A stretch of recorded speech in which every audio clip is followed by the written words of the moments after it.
Santander. Muchas historias por recordar y muchas memorias por contar.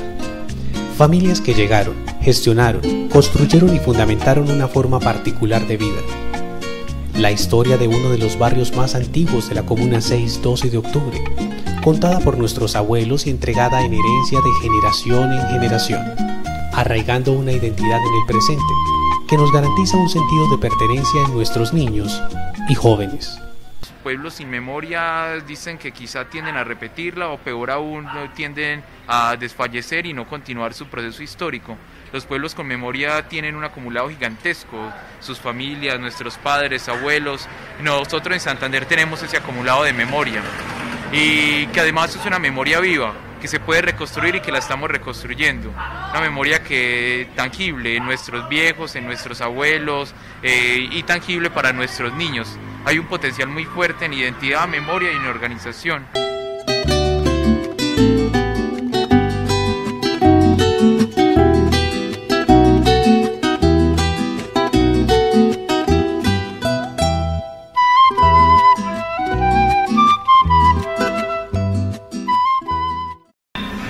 En el 58 entré yo aquí a este barrio, en el 1958. Aquí llevo 52 años, por medio de la Alianza para el Progreso. Yo vivía en Tugurio, en Iguaná. Entonces este fue el segundo barrio que hizo el crédito territorial y Cajita de la Providencia. O sea, aquí hay 50 casas que construyó Providencia, Cajita de Providencia, y 350 que construyó el crédito con el fin de erradicar tugurios, y yo fui uno de los beneficiados. Aquí el barrio Santander, cuando eso no existía, F. Gómez, Pedregal, Florencia no existía, aquí esto era como una isla. Si subía aquí por Florencia, subía el bus para acá, la escalera, eso era rastrojos, pues por ahí. Pedregal era rastrojos. Todo esto, esto era una isla. Y ya se construyó todo. Y como fue una donación que hizo don Julio Schweber para los tugurios, para hacer los tugurios, entonces esta casa la habían puesto a 3.000 pesos. Y después nos la iban a buscar era a 52.000 pesos. Entonces nosotros llamamos a don Julio y nos reunimos allí. Entonces Julio les dijo al crédito territorial de Cajita de Providencia: ¿cómo así que van a cobrar más de lo que vale la propiedad? Yo doné los terrenos, ¿por qué no están cobrando a los locatarios? Si les van a ubicar al precio que se convino, o tumben esos bloques que pegaron, yo les regalo los lotes, les escrituro y les pongo un depósito de materiales y les doy crédito para que construyan ellos. Llegué de la edad de 14 años, y era habitante de las primeras 50 casas. Mi mamá vivía con nosotros en una parte que se llama La Iguaná, y de ahí salimos favorecidos para esas 50 primer casitas, y de ahí ya llegamos al barrio y conocimos que la carretera subía por toda donde queda el batallón. Esto eran simplemente las 50 casitas que quedan en la parte de abajo. Las primeras 50 casitas donde queda la caseta comunal, de ahí para abajo. Ya más luego, esto era apenas abriendo las máquinas en calle de barro, apenas abrían las calles, en puro barro, era puro barro. Esto aquí era este morro, más arriba una piedra grande, una como tirando a una laguna, y ya. Entonces llegamos acá al barrio Santander, escogimos esta casa, a una casa allá abajo, y después nos trajeron para acá. Cuando llegamos acá al barrio no había agua, no había luz, no había teléfono, las calles estaban así como había pasado el bulldozer, así estaban. Entonces ahí llegó la odisea para nosotros conseguir luz. Entonces conseguíamos por ahí unas 7 cuadras hacia allá. La parte de abajo eran unos morros. Entonces allá poníamos los palos y traíamos la luz desde por allá. El agua la traíamos de allá de los filtros para acá. Ya para uno bañarse y todo íbamos acá a la quebrada La Madera, que era una quebrada limpia, bonita. Y cuando yo vine acá, el barrio no había casi calles pavimentadas, no había agua potable, la educación era muy precaria también, había una escuela nomás. Miren que aquí traíamos un cura para que nos dijera la misa de la América, allí en la escuela, que la escuela ya sí estaba hecha, esa la habían hecho en el tiempo de Rojas Pinilla, hicieron esa escuela allí, y allá traíamos el cura para que nos dijera la misa los domingos. Aquí Antonio J. Aldarriaga, era la primera escuela que hubo aquí. Y ahí era muy bueno porque ahí traíamos el curita, le dábamos aguardientico porque era aguardientero y lo llevábamos a la América. El transporte era pésimo, pésimo el transporte. Y viendo que había tantas deficiencias de las cosas acá, del servicio de transporte, de energía, de agua, es decir, no había tampoco centro de salud. Entonces, a través de la acción comunal, empezamos a gestionar todo eso. Para nosotros llegar aquí a este barrio, el transporte era a pie o a caballo. El que tenía un caballo, que era don Jorge Beltrán, que tenía varias bestias, y entonces nos las prestaba. El difunto Polo. Y el difunto Polo. Que traía la avena aquí. El que traía la avena, sí. Ya comenzó a haber transporte. Comenzó a haber el transporte, que fue la primera escalera. De ahí llegaron los buses municipales. La escalera la manejaba Hernán Chimbirio. Hernán, le decían Chimbirio por sobrenombre. Que están aquí, él ya murió, sí, hace muchos años murió. Él era el mejor mecánico que había aquí en el barrio, el único mecánico. Esto era ¿cómo le dijeron? En árboles de unas tunas, pasaban los buses y eso le arañaban a uno hasta la cara los árboles.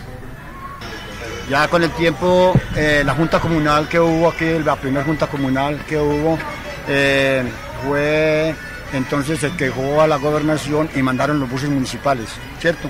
Buses ñatos, no buses azules y grises, ñatos, que ya hacían el transporte, el viaje por 1 centavo. Eran monederos, uno subía, sacaba su monedita de centavos, se la echaba a una maquinita, se iba al pie del chofer. Y ella inclusive le devolvió todo ahí, como una registradora. Y comenzó ya a haber transporte, taxis y así ya cada cual, muchos de los que ya vivíamos aquí comenzaron a tener su carrito también ya particular. Bueno, entonces ya no habían buses, eso era otra cosa, que de aquí nos tocaba bajar hasta la autopista. Hay una mera carreterita que bajaba derecho abajo de la autopista. Entonces, si uno no iba a la autopista a coger el carro, entonces tenía que irse a la terminal de los buses de Castilla, a pie por todo un caminito, que esto para allá era puras mangas, hasta llegar a Castilla. No estaba nada de estos barrios, nada. Entonces ya después subieron los carros municipales, los grises. Quitaron los municipales porque eran muy viejitos y dan mucho accidente. Entonces ya pusieron unas escaleras. Uno se mataba para subirse a escalera. O tenía que subir hasta arriba a la terminal de París a coger si lograba subirse a un bus. Después metieron la Transmedellín, pero muy poquitas busetas. Entonces yo ya tenía mis hijas y me tocaba lidiar ya para estudiar con ellas, ¿cierto? Ya cuando subieron las busetas de Transmedellín, ¿cierto? Entonces, como no cabía yo con ellas por el bus, yo metía a las muchachas por las ventanillas. La gente me la recibía por la ventanilla para que yo pudiera luchar para subirme yo. El municipio se encargara de la alcantarillado, acueducto y alcantarillado, y pavimentar las calles. Y eso fue un hecho, eso se hizo. Bueno, y también nos ayudó mucho con la cuestión de los centros de salud, porque el primer centro de salud que se formó fue aquí en la casa mía. Tuvimos por ahí 3 años el centro de salud. Después ya la Junta de Acción Comunal tomó una asamblea, se acordó comprar esa casa de un señor allí, de una señora, tengo una mala memoria. Compramos una casa vieja, mejor dicho. Samuel Villada, la mamá de Samuel Villada, que también fue de la Acción Comunal. Y entonces ya esa casa se fue arreglando, se arregló hasta que de aquí nos trasladamos para allá, para ese centro de salud. Formamos ese centro de salud, ahí ya atendíamos la gente iba allá, muy buena concurrencia de la gente y nos mandaban buenos médicos. Yo trabajé ahí, les ayudé ahí como 9 años y medio, les ayudé ahí en el centro de salud. Y después ya después de eso, entonces ya un auxilio que le dieron a la Junta de Acción Comunal, se buscó la forma de hacer esa casa que hay ahí ahora en este momento. Esa casa no, pues eso no es una casa, sino un edificio grande, bueno, que entre otras cosas es la primera casa que tiene ascensor. Sin esperar el apoyo o la intervención de la institucionalidad, Santander tomó una dinámica propia de solución al conflicto a partir de sus propios habitantes. Desde las vivencias del momento, se desbordaron cualquier cantidad de actividades que condujeron a la identificación y fortalecimiento del liderazgo comunitario en el barrio. Cuando yo vine a este barrio, Santander era un barrio muy bonito, era una especie de vereda, de pueblo. Incluso en esa época todavía había mucha parte verde. Este lugar era un lugar donde había alisaderos para los niños y la gente veía más bien esa cultura campesina todavía. Se veía que este barrio había sido poblado por hombres que habían huido de la violencia del 50 y aquí estaba la primera generación de descendientes de esos desplazados. Había mucha amabilidad, la gente era muy formal. Los niños salíamos a jugar tranquilos. En esa época en el barrio la violencia era como la violencia doméstica, el borrachito que peleaba por pelear con el vecino, de pronto el raponero, el marihuanero. Era una cuestión más bien tranquila. Ya después, cuando fuimos creciendo, empieza el narcotráfico a hacerse evidente en esta nación y entonces empezamos como ese periodo duro de la violencia en el barrio, en el país. Que finalmente el barrio es un resumen del país. Ahí es donde empezamos a encontrar ya los grupos del narcotráfico y las bandas de servicio del narcotráfico, que en su degeneramiento de pensamiento para lograr los favores del patrón y mostrarse como el escalón más efectivo, empiezan a atormentar a sus propias comunidades. En la guerra de Santander empieza como en el 89-90. Yo tenía por ahí unos 13 años. Tanto la gente paniquea, ya no iba a trabajar, no cogían por esos lados de Florencia por allá porque los mataban, los cogían por otros lados. Pues ya cuando esos manes se subían pues las balaceras, cuando un día pues bajaba pues un man con la hija, con la cuadra de la Zoraida, bajaba con la niña pues con la hija. Entonces esos manes cuando pillan a ese man, las liebres, cuando pillan a ese man entonces llegan y el man tenía cargada a la niña y entonces esos manes cogieron así, con niña y todo, y en la cara a la niña y le pasó al man también en la cara y mataron a la niña y al man, la niña tenía 2 años. Entonces ya la gente toda, pues la gente ya, y yo y nosotros todos ardidos, pues bajamos también y allá la balacera más grande, pues, ese día fue como 1 hora de balacera.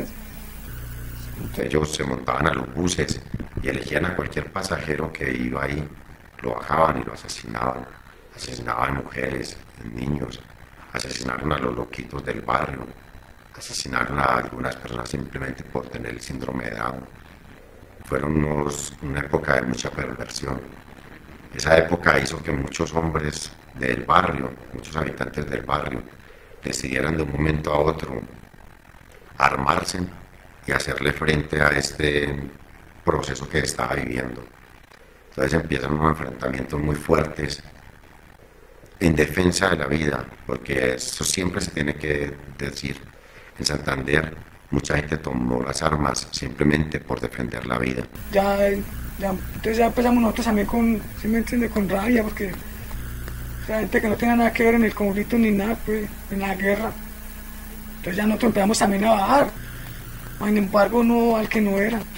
Nosotros pues nos metíamos a las casas, nos sacábamos de allá y también les damos, les boleamos. O sea, nosotros entramos, tocamos la puerta y los dejamos también, pero el que era, no el que no era. Acá entonces se dio un proceso donde muchos jóvenes, al considerarse ya hombres muertos, decidieron pelear y enfrentar a estos grupos. Y bien sabemos que aquel que pelee con un muerto está perdido, porque un muerto no tiene nada que perder. Esos hombres, hay algo a lo que uno les tiene que abonar, y es que cuando ellos empezaron la guerra, ellos la empezaron con un código de honor. Ellos establecieron que no se iban a tocar a los familiares de los enemigos, que no se iba a tocar a los hijos, que no se iba a tocar a las madres, que no se iba a tocar a las novias, que el duelo del enemigo asesinado tenía que ser respetado, que si en caso de que cayera un enemigo, nadie iba a ir a hacer tiros al velorio, que se iba a respetar tranquilamente si era en la misma iglesia cercana donde lo iban a velar. Entonces se daba una orden de repliegue para que pudiera la familia rendir el duelo tranquilamente.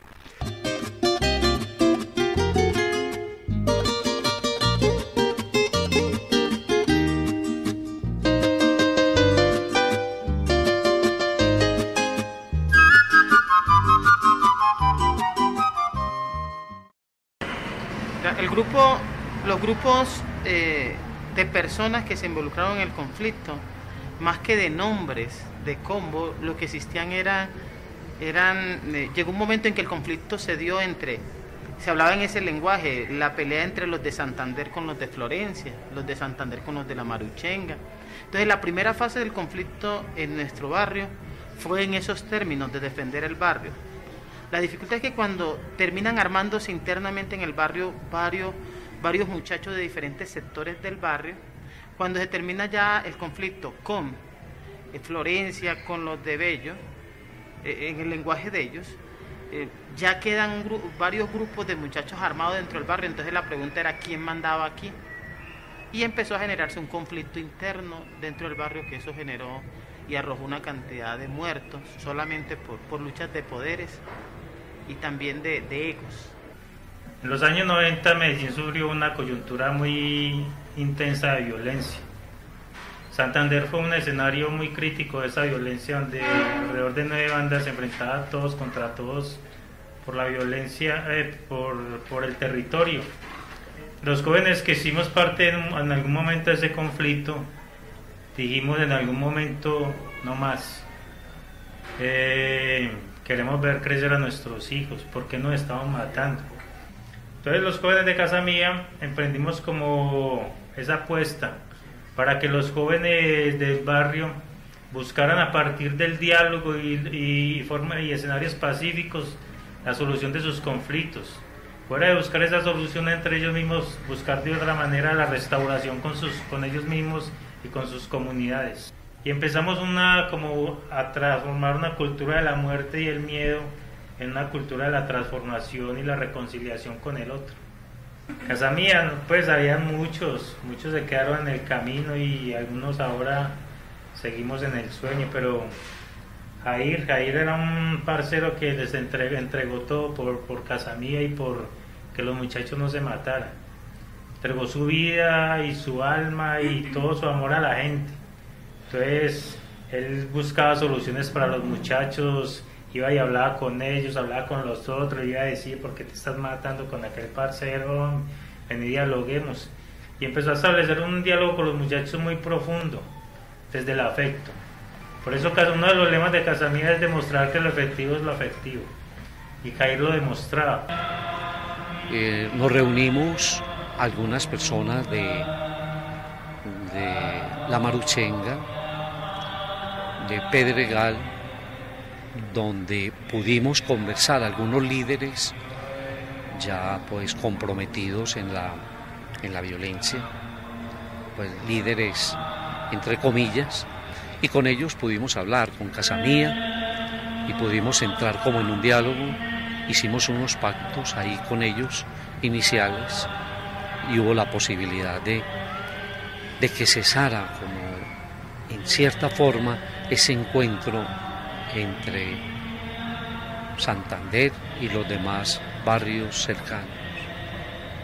Y naturalmente pues al llegar a un barrio de estos era necesario trabajar con todo el entusiasmo por ir creando este ambiente y por lo tanto entonces meternos como generadores de paz.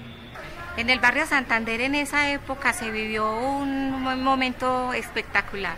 Todo el mundo hablaba de arte, hablaba de cultura. Pensar en la idea de que debemos de juntarnos todos para fomentar lo que es la mesa de la cultura y poder hacer un diálogo muy bueno, todos ahí concentrados. Eso fue maravilloso, ¿cierto? Bueno, primeramente no hubo un llamado a la unidad. A veces nosotros dentro de nuestra cultura creemos que son las palabras las que tienen que movilizarnos. Y alguien decía que las palabras convencen, pero el ejemplo arrastra. Yo creo que es más como el trabajo de erradicar la violencia desde el corazón, desde la mente. Es un trabajo que se está haciendo, vuelvo y digo, no se ve, no es tangible. Santander con su organización debe llegar a ser un barrio fortalecido, reconocido a nivel comunal y de ciudad. Y pienso que es un excelente momento para volver a trabajar en equipo como un aporte de empuje, pues, y que más aún la comunidad en este momento casi que lo exige, porque si no lo hacemos juntos va a ser muy difícil ver el desarrollo de todos los proyectos que se vienen para el barrio Santander. Y esos sueños dejan de ser tan sueños cada vez que se acerca más el tiempo de poderlos respirar, de poderlos tener en nuestras manos. Ese es el futuro de Santander, un barrio muy bonito, la mejor esquina de Medellín. Identificar potencialidades en Santander es un trabajo muy honorable en realidad. Es un trabajo que hay que hacerlo, identificarlo para resaltarlo, rescatarlo y darle vigencia para que guíe el futuro de los habitantes del barrio, incluso de la ciudad. Varias potencialidades. Primero, el proceso organizativo barrial. Toda esa trascendencia que tiene desde comienzos del barrio, desde las primeras invasiones y desde las primeras construcciones, con la creación de la Junta de Acción Comunal y las otras organizaciones, se refleja un proceso organizativo fuerte, interesante en cuanto a que es sólido, en cuanto a que permite sobrevivir a varias décadas, a renovarse en diferentes líderes, sólido en cuanto a que se materializa con incluso edificaciones, construcciones como el barrio. Hay otra potencialidad muy fuerte y es la identidad que se logra constituir en un barrio como este, una identidad barrial como tal, una identidad que puede definirse en la vida diaria de los habitantes. Pero Santander siempre creyó en su sueño y la buena voluntad de sus habitantes, lo que le permitió respetar el trabajo de líderes fundadores, que un día soñaron con tener un lugar tranquilo donde criar a sus hijos, sueño que han asumido las generaciones y los que continúan llegando a nuestro barrio. Santander hoy nos muestra una dinámica propia de vida, asegurando el futuro del barrio, proyectándose a la ciudad para que siga siendo Santander, la mejor esquina de Medellín.